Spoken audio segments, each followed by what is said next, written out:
Ilia Topuria's Jon Jones maxing, Ilia Topuria's a coward, Ilia Topuria's ducking Arman Tsarukyan. These are some false allegations I've been hearing a lot recently, and in today's video, we're gonna completely destroy and disprove this false narrative that has been spread and propagated by the Dagestani fanbase in order to slander and drag our glorious king through the mud. And I'm honestly gonna start right there. I'm no detective, but if you put one and one together, I think this narrative has been propagated by the Makhachev fanboys. And listen, I'm gonna be honest, I'm actually a really big fan of Makhachev. He puts on really fun fights, he's extremely skilled as well, one of the greatest fighters of all time. However, I don't think it was the right time for him to leave lightweight, because the Topuria fight was still there and the Arman fight was still there. However, I do understand why he wants to move up and get that second belt as well, because getting a second belt is a huge achievement for any fighter. And you know, he was waiting for Belal to lose that belt. His friend, he was preying on his friend's downfall so he could get his hands on the second belt. But recently, Topuria did some stream with the Nelk boys, and you know, he said he would never fight Arman. Arman isn't deserving, basically stuff like that. And this is where the Makhachev fans, yes, I know it's you, you're not slick, have taken this and ran with it. And my hypothesis, my scientific theory, is that the Makhachev fans feel threatened by Topuria. Not necessarily because Topuria would beat Makhachev, although I do think he would, but that fight will realistically probably not happen anyways. But they fear that Topuria will end up having a greater career than Makhachev, and that's why they're doing everything in their power to discredit Ilia. I mean, think about it. Right after he beat Charles, they were saying his 3-fight win streak was overrated. Holloway, Volk, and Charles, they were all washed, even though Volk and Max have both gotten a W since then. And this is the new thing on the table. And you might say, MMA realist, what do you mean, man? He literally said he would never fight him and stuff like that. First of all, you have to take into consideration the context of the statement. It sounded a lot like rage bait, and it was honestly more of him trashing Arman, acting like he wasn't even a threat, he hasn't accomplished anything, he's not deserving, he will never be deserving of title shot. And it was just some yap, some good old Ilia Topuria yap, you know? Second of all, you're telling me he's ducking Arman out of fear, but he wants to fight Makhachev at 170? Judge Judy once said, if it doesn't make sense, it probably isn't true. Shout out Judge Judy. And I think you can apply this to this situation as well. Now, third of all, the UFC isn't gonna give Arman the next title shot. Ilia knows they aren't gonna give Arman the next title shot, and I think they've made that very clear. I mean, they literally made Oliveira versus Topuria instead of Topuria versus Arman, despite Arman coming off a win against Oliveira, and it doesn't really make sense for him to get the next title shot either, because his last fight was at UFC 300, which was 19 major events ago. And what makes the most sense right now is a title elimination fight between Arman and Paddy, because let's be real, either one of them gotta be the next victim for Ilia, so why not make them both fight for a title shot? Now, I also see a lot of people comparing this to the Jon Jones situation. Excuse me for not making it clear, Jon Jones has been in a lot of strange situations throughout his career, but I specifically meant Jon Jones ducking Aspinall. Now, this is completely different. I don't even know why I need to tell you this if you believe this, but Jon Jones ducked Aspinall from the end of 2023 to 2025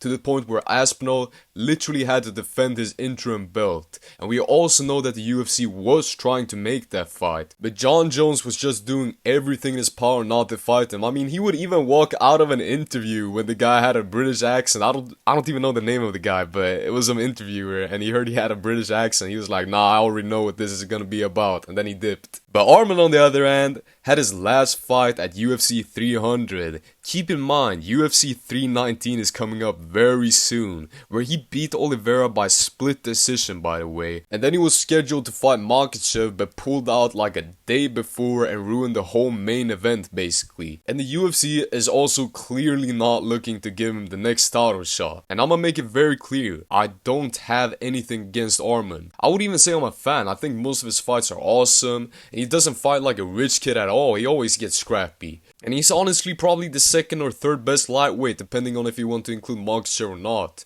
And I want to see him fight Topuria after a title elimination fight. But the narrative that Topuria is ducking him is just completely false. Makachev fans, you ain't slick, we know it's you. But besides that, I don't really have anything more to say. So I think that's it for today, guys. Go check out my last video where I absolutely debunked Lucas Tracy's GOAT list. But anyways, thanks for watching. Leave a like, subscribe if you enjoyed the video. Am I just a filthy Ilia Topuria glacier? Let me know your thoughts in the comments. And also don't forget to share this to someone who hates Ilia Topuria. And I'll see you all in the next one. Goodbye!